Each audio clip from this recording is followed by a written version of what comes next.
talk because I'm actually interested in psychology and cognitive psychology, as was just mentioned. And I'm doing my PhD, and by doing I mean currently panicking about submitting the thesis. I find this really fascinating, and I enjoy talking about it, and I hope by telling you a bit about it, at the end you'll find it interesting as well, and you may be motivated to look a bit more into it. Okay. So, how will I do this? I'll start with a very short definition of what I think qualifies as a shortcut. And I'll just present a selection. There's so many that if I wanted to, I could probably talk a full day, but we'll try to keep it well under an hour to allow for Q&A at the end. And I'll end with a conclusion, surprisingly enough, and a bit food for thought to send you home with. Okay, just to give you a short overview on what sort of topics and shortcuts I'll be looking into. And we'll jump straight in with a definition. By a shortcut, I mean pretty much every thought process that doesn't go through a thorough evaluation of the data that's available, but something that saves you time and effort to come to a conclusion, to come to a decision,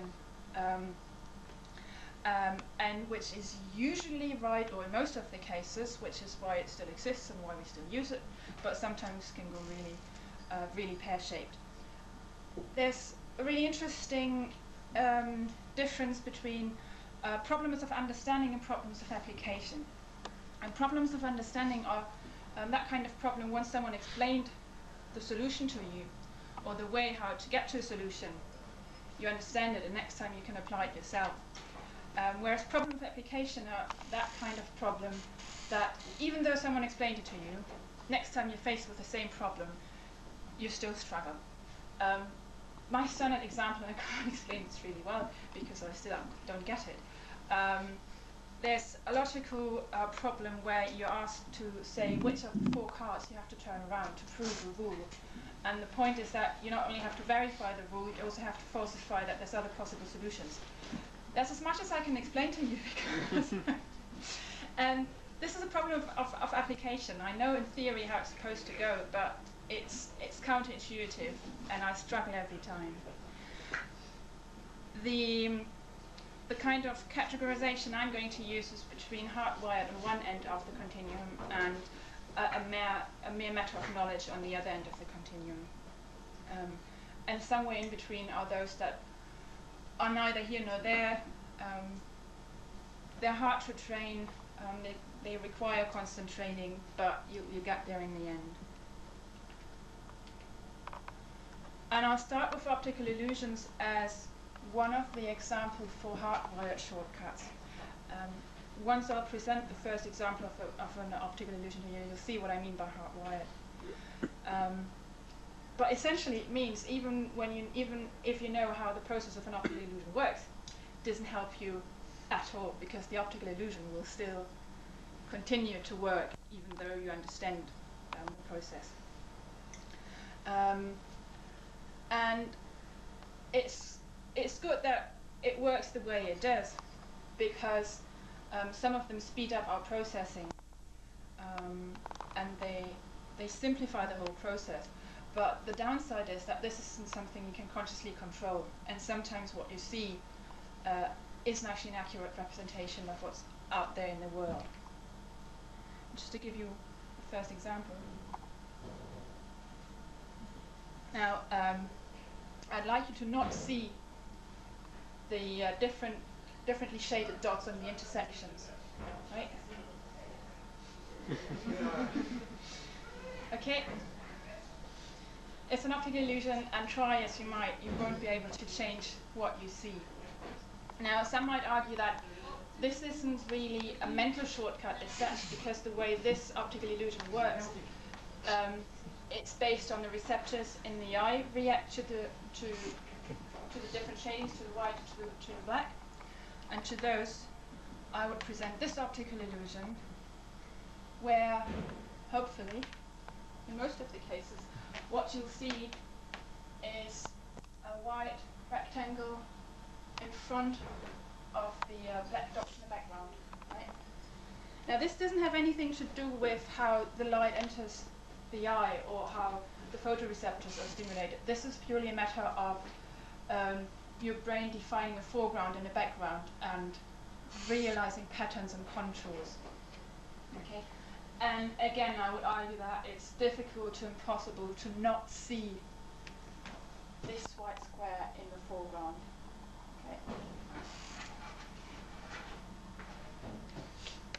Okay. Famous Müller-Lyer illusion, which probably most of you know already. But just to make the point that there is a sense behind those optical illusions, and that they have a reason, okay, just to prove that they are indeed of identical length. This is why this optical illusion works, okay? It's the same room, it's the same corner, but one's seen from this perspective and seen from the other perspective. And the eye adapts for that and adjusts for that. And that's why Müller-Lyer is a useful shortcut for your brain. It just fools you as soon as you look at it outside the real world, outside this proper 3D context. Okay. Moving on to pattern recognition as a shortcut. Now, that's really a very, very broad category, pattern recognition, and I could probably talk about pattern recognition on its own for a few hours or days if no one stops me. But the main point about pattern recognition is that we're exceptionally good at finding patterns even in random noise. We find patterns where patterns are, but we find them where they aren't as well, and that's the problem. The reason we are so good at finding patterns is that as soon as we find structure and we find rules, that makes us more secure, it makes us feel more comfortable, because rules mean an amount of certainty, and certainty means predictability, and predictability is safety in a bit. If you can control it and if you can predict it, it feels safer. It can also be really, really useful. One type of pattern recognition is called chunking, and that's something that comes with experience, for example, for chess players. So a very experienced chess player who will look at a chessboard won't see individual pieces in their positions, but they'll see entire constellation, and they'll have one name for it, and I won't pretend to know the name. But they'll essentially know this is constellation A, B, C, and that is enough to know where each piece stands, and it's memorized as this constellation and not as a sum of individual positions. And that's useful because obviously it cuts down on processing power, and it also cuts down on processing speed. But it can really go pear-shaped if we find rules where there's only random noise. And it can also lead to superstitious behavior. Just to show you a bit more. Yeah, this is one of the two pictures I've got from a highly reliable academic source. Thankfully, you can't read this anymore. This is Eichenhaus cheeseburgers. Yeah.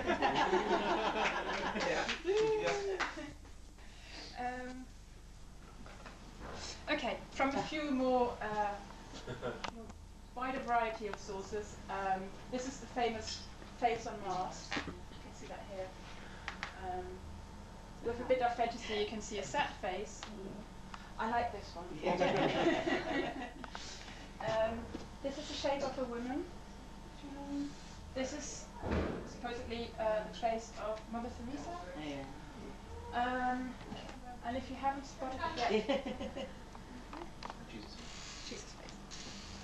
And from the same highly reliable source, my absolute favorite. Angry Bunny. Oh, jeez. Has anyone not seen The Angry Bunny?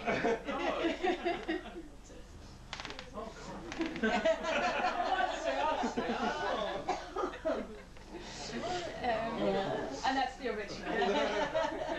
It's not very intelligently looking. Poor kid.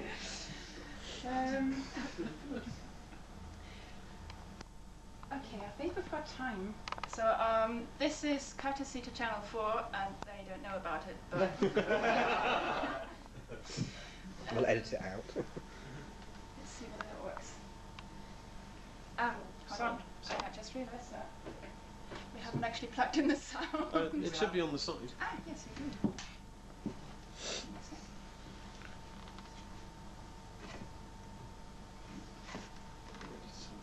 Is that playing? It does. Is it in the rate?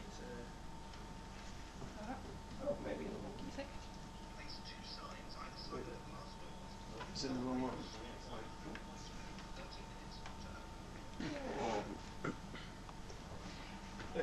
Right, we'll try it without sound first. Lieutenant. Okay.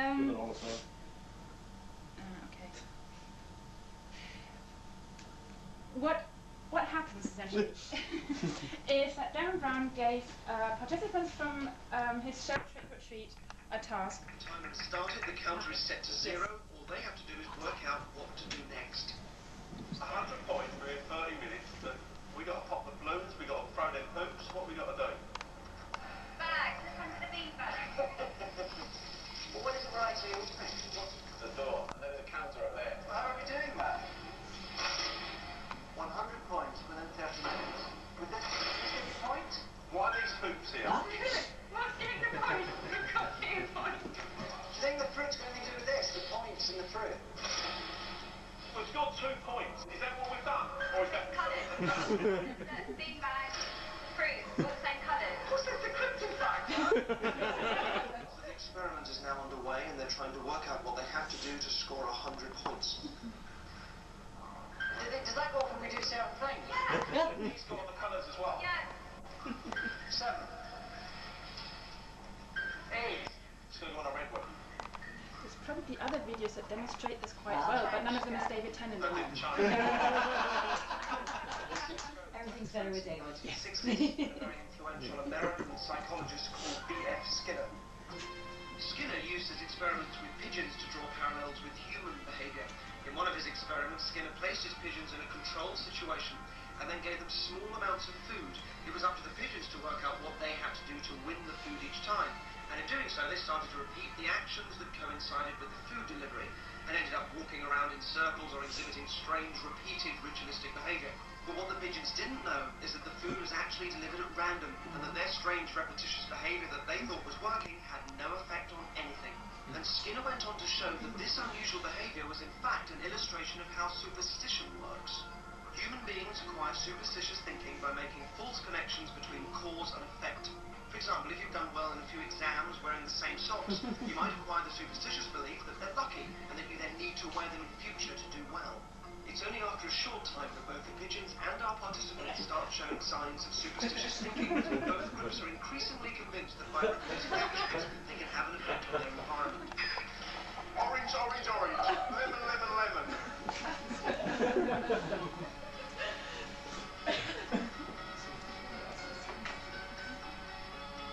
As they continue to make false links between what they do and what they see, they become blind to the fact that the score is increasing at random. As with Skinner's experiment, I needed an arbitrary way to increase the score, so I thought I'd employ 2 stupid fish. In another part of the building, well away from the main room, a member of the production team presses the button every time Mr. Big or Mr. Little swings past the black line. Ensure that the points increase as randomly as possible. So, 21 points in 7 minutes. That's really far In off. 7 Of course, we have no idea if the goldfish will actually cross the line 100 times within the 30 minutes. You got more points. What about then? We got 2 points.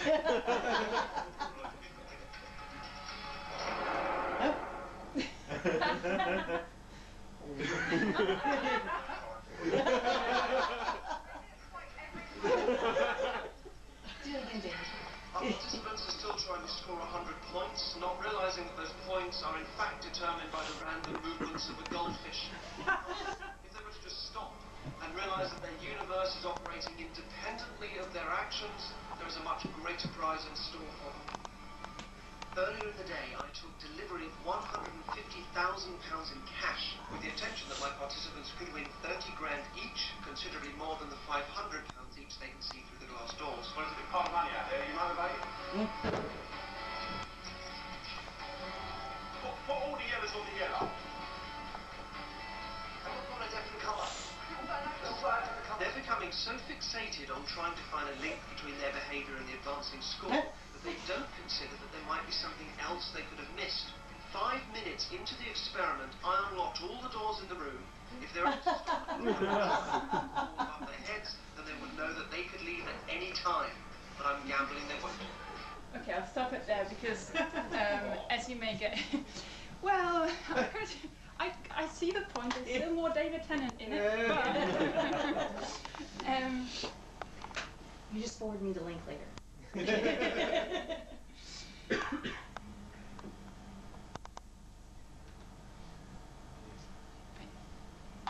But the point I wanted to make, I think, was much more eloquently made by Darren Brown with the help of David Tennant. And even to the end of this video, of this show, of this filming, they don't realise the signs over the door, so they miss out on the £150,000. They are very happy to get the £500, but it's a really nice example of they fail to realise that what they do and what happens is entirely disconnected. But they come up with really, really elaborate rules. And they're very convinced that this actually works, which is a funny byproduct of this finding rules. The more complicated they are, people are usually much more convinced that they are actually right.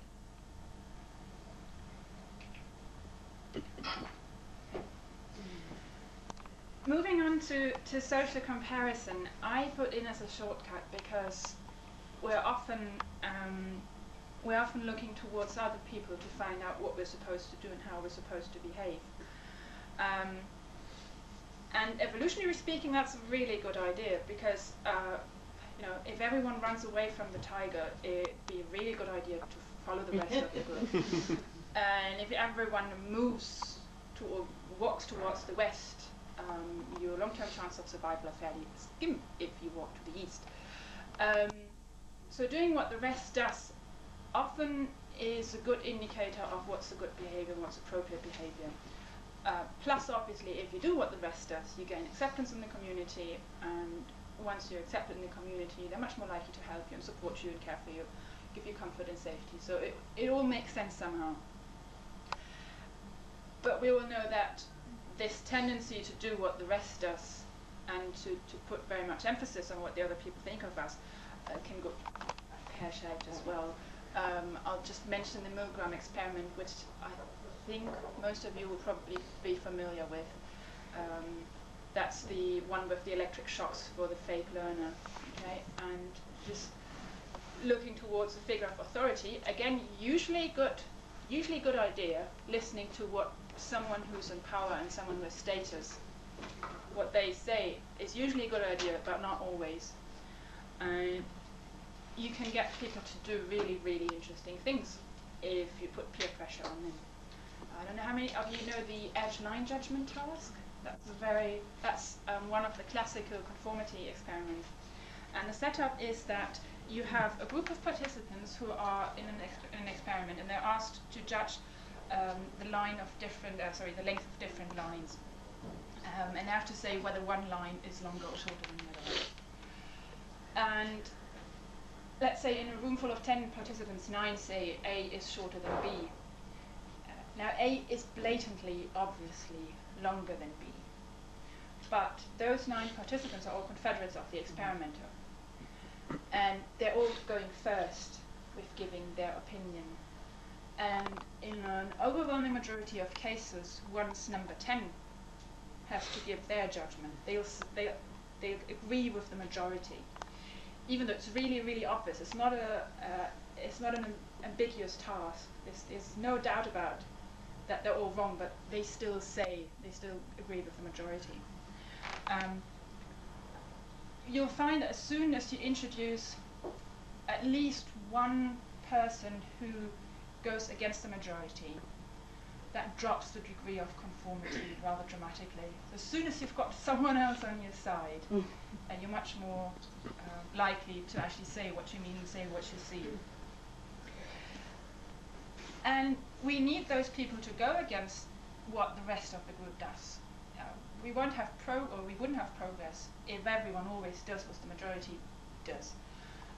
You need someone who, at some point, to go, you know what, I just might try that fire thing, even if no one has thought of this before.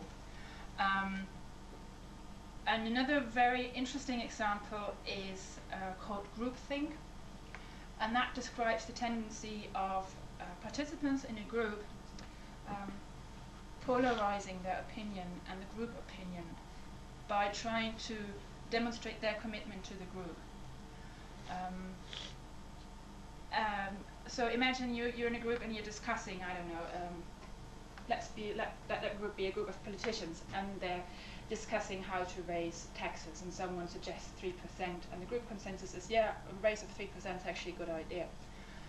And then there's a good chance that at least someone will try and say, I'm such a good, because they think they're such a good member of the group, they want to demonstrate that they're really behind what the group thinks. And they say, you know what, why 3%? Let's go for 4%. Just to demonstrate that it's really behind this idea. But that shifts the benchmark. Now if everyone agrees, that's the consensus, and then someone else has to say, actually, let's go for 5%. So that means that just out of an attempt to show their commitment, not to be argumentative, and not to argue on solid factual reasons, just out of desire to show their conformity, this will increase and it will spiral, and they may end up at 15 or 16%. Okay? And that's also sometimes famous examples of people trying to bid for certain things, and the bids just completely spiral out of control. Okay, a short knowledge question. The cities of Bochum and Berlin, both in Germany, and I'd like to see a show of hands who thinks that Bochum is the largest city of the two. Okay. Quick show of hands who thinks that Berlin's the larger of the two. Excellent. Okay. Third show of hands. Who of you has heard of Bochum? Right. What you've just done is you've used a heuristic that's called the availability heuristic, and that is based on the fact that you've heard of Berlin so much more often, or indeed at all, in comparison to Bochum. So it's more likely it's the largest city just because it's more prominent, it's more available to you. And it's actually right in this case. Berlin is indeed the largest city of the two. So you know, it has its advantages as a heuristic. But in other cases, for example, with crime statistics, that doesn't work quite so well, because obviously what the media reports on is when things happen. Because a slow news day is no good news day, and they won't say no major crime happened today, but what they're reporting on is on the crimes that do actually happen. And you know, the more ugly and the bloodier the better. But that means that as a member of the audience, you probably have a very skewed image or representation of the frequency of crimes just because you hear of them so often. You think they actually happen so often.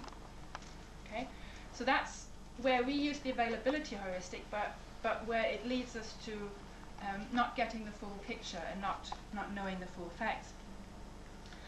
A different heuristic would be the representative heuristic, and that's when you think of a question. Think of a woman who's a shy woman of 40 and she loves books and cats. And now you have to make a judgment: what's more likely, that she's a banker or that she's a librarian and she volunteers in her free time? Okay, show of hands. Okay, The point is that if you went for B, which I assume most of you would go, unless you're just trying to be argumentative, you would go for B because that sounds more likely and that fits the stereotype we have in our minds and our judgment of people's personality. But if you looked at it from a purely mathematical, logical point of view, she's a banker is a single probability of she's a banker. She's a librarian and she volunteers in her free time. That's two probabilities, or that's two items. So we're thinking about a combined probability of she's a librarian and she volunteers in her free time, which statistically speaking is less likely. And we're assuming that there's an equal distribution of bankers and librarians. Okay. The point of this is that in real life you'd probably be right. It would probably be more likely. Don't be any more vague. You'd be more likely to be right in that she is a librarian, or that she's got one of those professions, and that she has cats and volunteers in her free time. Because those heuristics are based on real life and on the observations we make, and we do find in real life that some properties or some personality traits are often linked. Okay, but it's a bit dodgy because we're leaving the factual logical ground and we're going for knowledge of personality traits and judgment calls.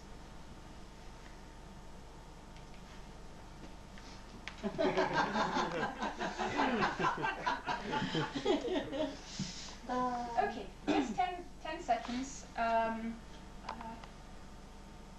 and think of what's currently happening around you, what you can see and hear and feel.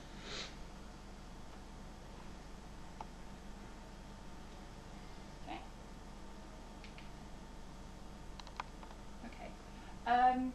Does that look like a fair representation of the summary of what most of you thought? Okay, no major argument. Yeah. So it's good.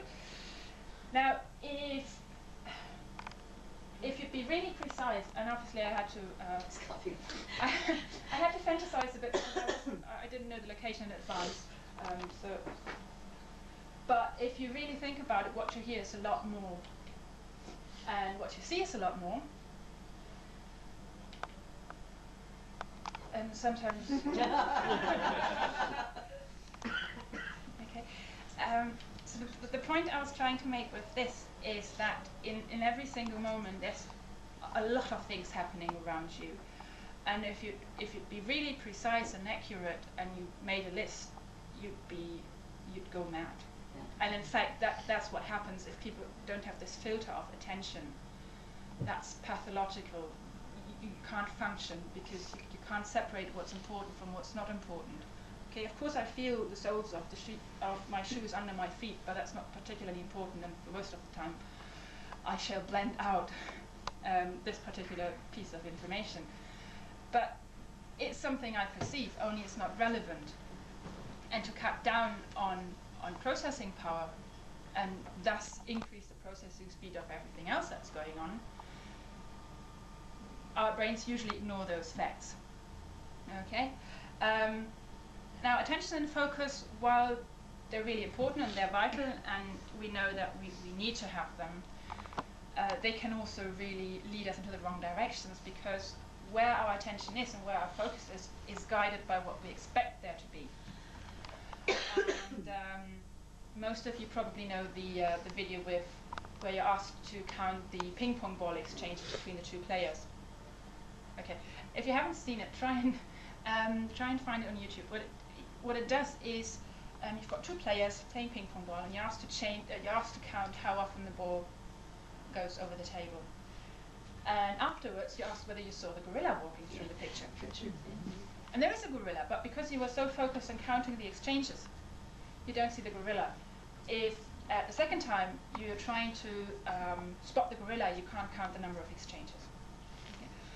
Another nice video to really demonstrate this is by Richard Wiseman, the color changing card trick. And I didn't want to steal yet another video. And also, I know that Richard was doing a talk as well. And there was a chance he might have been in the audience and I didn't want to steal his But look it up on YouTube. It's a really, really nice video, and I won't give away the punchline. Just to make one more example, that there's this change blindness, and that's what the color changing card trick demonstrates really, really nicely, is that we're very, very slow to pick up on slow, gradual changes. And that can be really, really dangerous. Think about, for example, slow increasing levels of stress. You're much more likely to notice when your boss suddenly doubles your workload and you think, hold on a second, there's no way I can do this. But if they're increasing your workload bit by bit by bit by bit, you're much less likely to spot that actually you're really exhausted and you can't handle it. And there are really nasty studies with animals where if you increase the temperature radically, they'll try to avoid it. And if you increase it very, very, very slowly and gradually, you can increase it up to a fatal temperature, and they won't avoid it because they don't spot the temperature change. Okay, this is a really nice mental shortcut that could be nicely demonstrated in a group like this, but as statistics goes, there's also the chance that it won't work, and it has in the past, and I'm not brave enough to try it again. I'll explain how it's supposed to work, and I'll explain what it does, and we'll just pretend we did it and it worked. So what it does is that whenever we make a judgment or we make a decision, we try to make use of the best information available and all the information, as much as information possible as available. Which again usually is a good thing, because the more information the better. It would probably improve our judgment and our decision.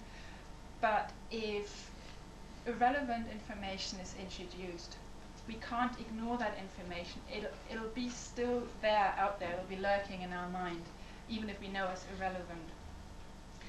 And that's called anchoring. So even if we know that it's not relevant, and we may try to adjust our judgment, this is still influencing our decision. So what I did, and as I said, it worked and then it didn't work, and is you have two groups, and you present a slide to a group, or a question, two questions to a group, and you say, okay, just answer this with yes or no. Do you think an average orange weighs more than 150 grams? Just yes, no. Now, second question, what do you think? What's the actual weight of an orange? Okay, so this is group one. And then you ask group B, separately, obviously. Okay, first question, just answer yes or no. Do you think an orange weighs more or less than 50 grams? And then you ask the same question. Just how much do you think an orange actually weighs? Now, in theory, you provided both groups with the same question. The main question is just how much do you think does an orange weigh? And in theory, their judgments should be roughly similar, right? Because they should be based on the same question. But it's not. What you'll find is that one group will say an orange on average weighs about maybe 150 to 120 grams. And the other group will say it's probably around 190 grams, roughly. Okay? So they'll go, of course it weighs more than 50 grams. That's ridiculous, and they'll adjust for it, but they'll adjust in relation to the information they've been given. So they'll end up at 90 or 100. And the other group will say, 150, that sounds about right, or slightly too much, and they'll adjust slightly downwards. But they'll still adjust in relation to the 150 grams they've been given. And you'll find that the two judgments are still different, and significantly so. Whereas if you hadn't given them an anchor, you would probably get something like this, and the answers would have been much more widely spread and probably truer to the actual average. In case anyone is interested, it's around 200 grams, at least according to Wikipedia, which is another reliable academic source. And it depends on the orange. This is one of the problems you encounter when you do this with skeptics, because you ask the two groups, and about 40% of the answers aren't usable because they are, it depends between.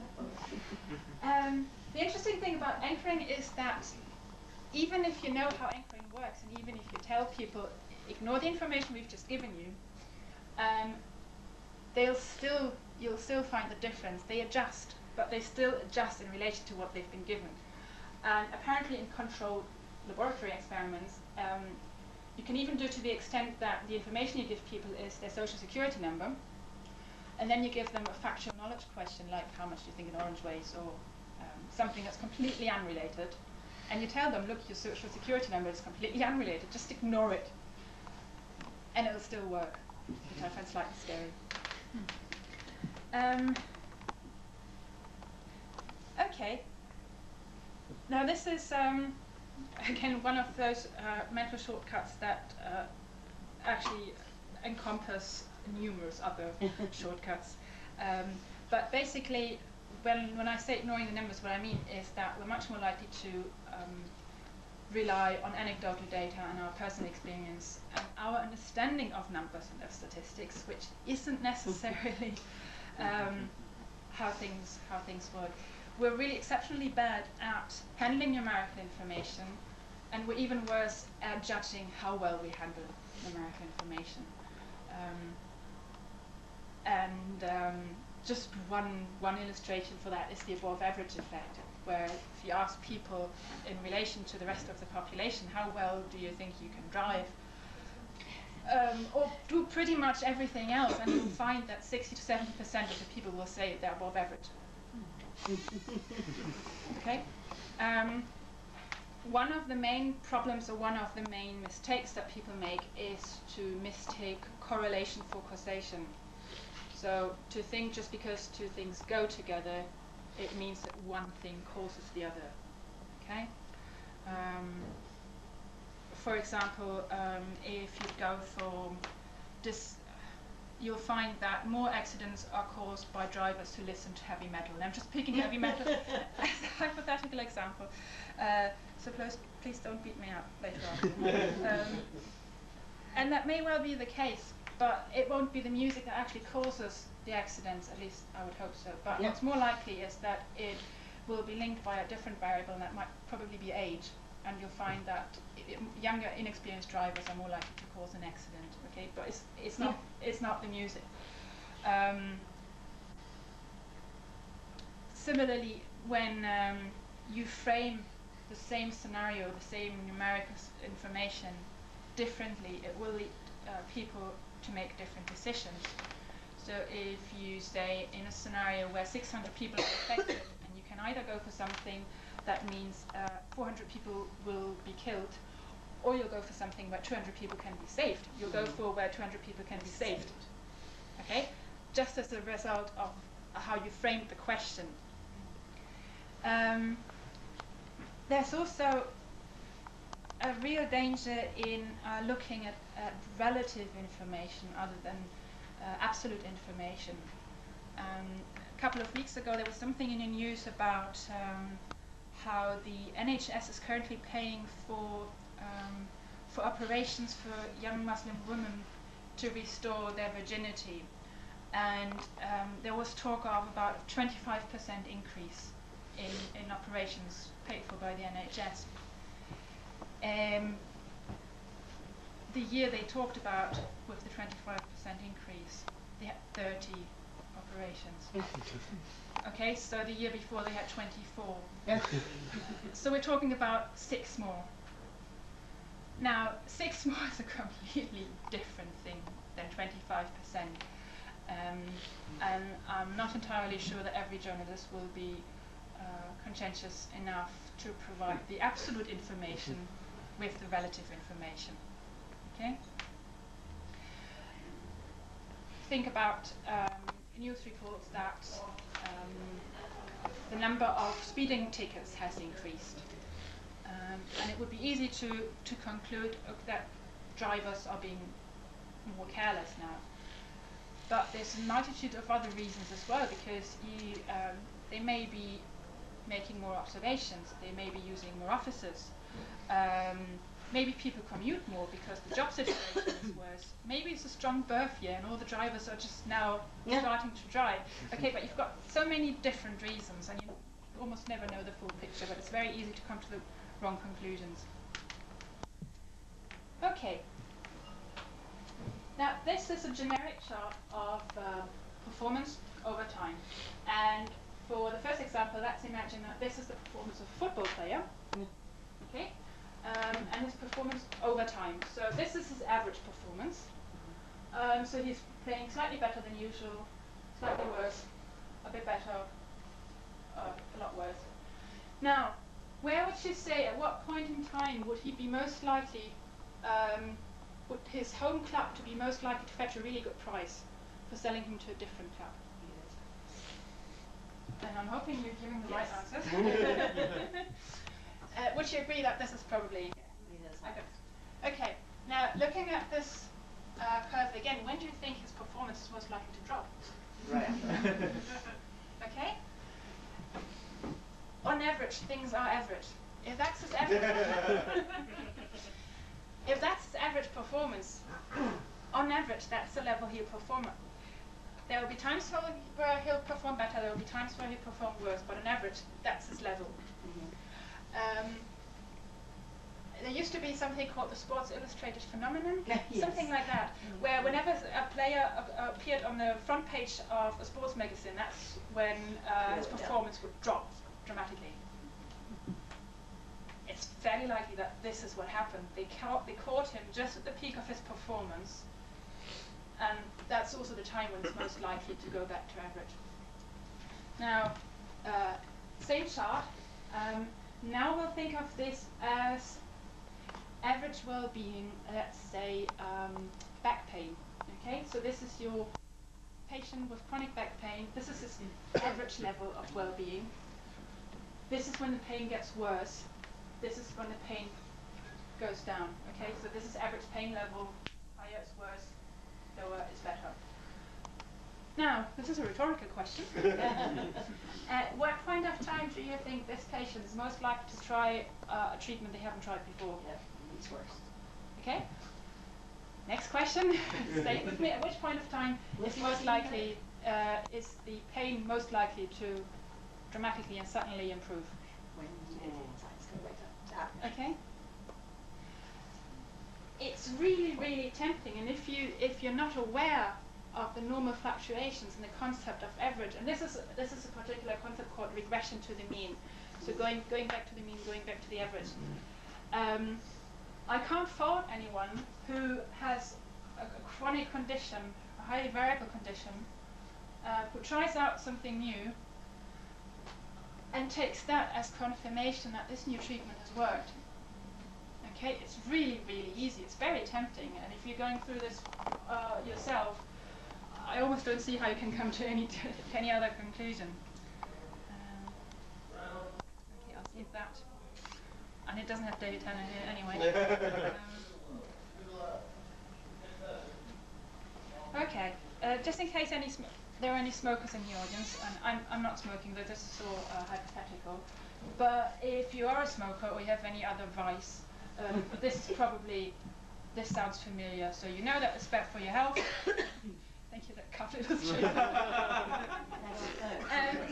It's probably expensive, and you know, in theory, it's likely to cause to be bad for your health long term.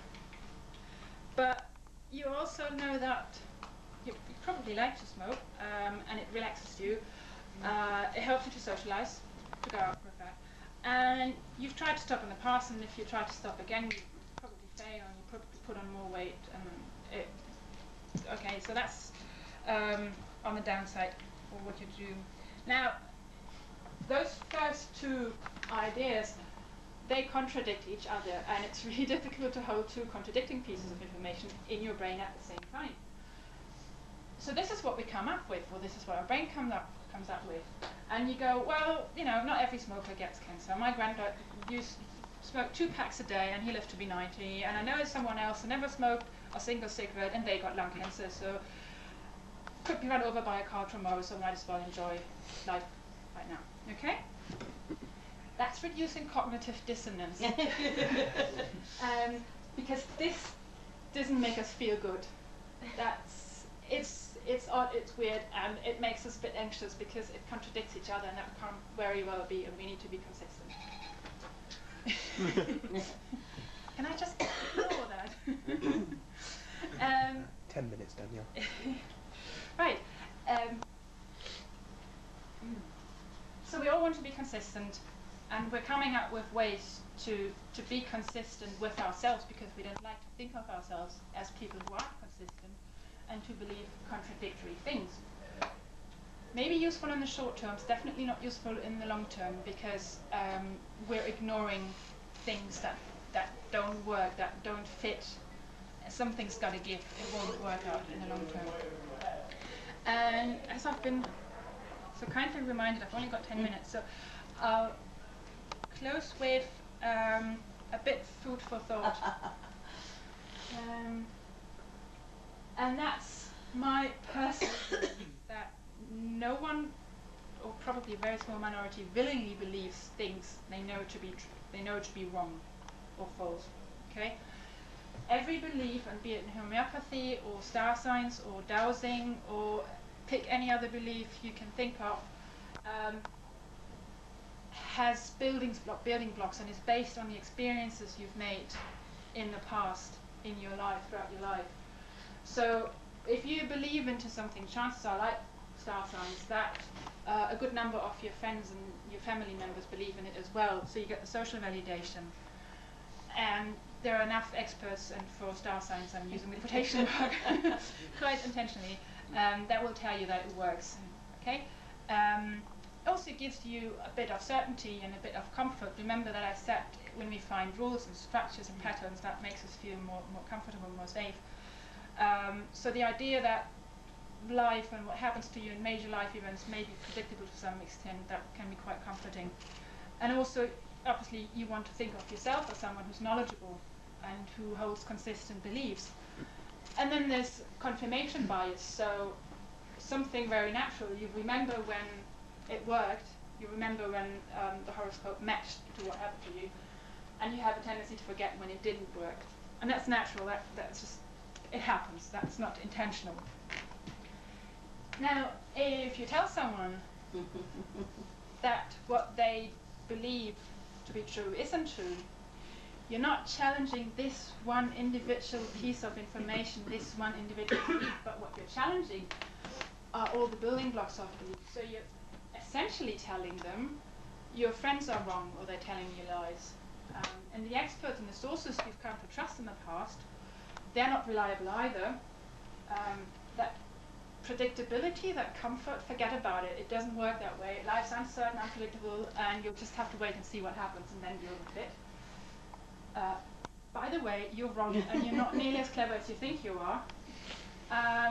Yeah, and don't trust your memory, because you're biased anyway. So that's what essentially you're telling them, not verbally, not explicitly, but it's partly implied in saying, horoscopes don't really work. It's not just limited to that.